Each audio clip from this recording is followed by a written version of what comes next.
So savings have been rising, according to a lot of people.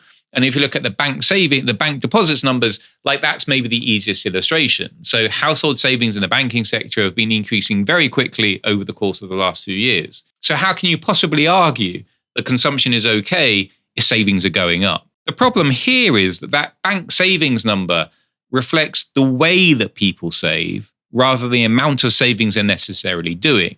So if you think about maybe you yourself as a household, right? How do you spend your money? How do you allocate your money? Some of it goes into consumption. So buying a camera or going to buy tea, right? Like spending out, so going on entertainment, going to holiday. And then some of it you're using to save or to invest in the future. So that might be in bank deposits, but it might be in equities, or specifically in the Chinese case, it might well be in property. So obviously the big thing in China over the course of the last 30 years has been this massive reflation of the property market.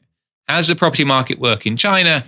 It's largely speaking, people going to buy new build property. So property bought off the plan, new apartments and flats that were bought before 2020, before the property market collapsed. Now, how does that affect people's savings? Because if I want to buy a property, I need to take money and give a deposit to a developer. So that money is essentially leaving my bank account, going into the bank account of the developer. Now, from my perspective, like I still have that money. And in many ways, that still is my savings, right? If I think about my household wealth is now tied up in that property, even though that money is no longer in my bank account. So what's happened since 2021?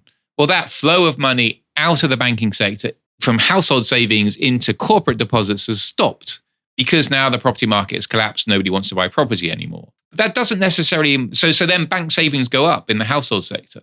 But that doesn't necessarily mean I'm saving anymore. Like all it means is I've changed the way that I allocate my money.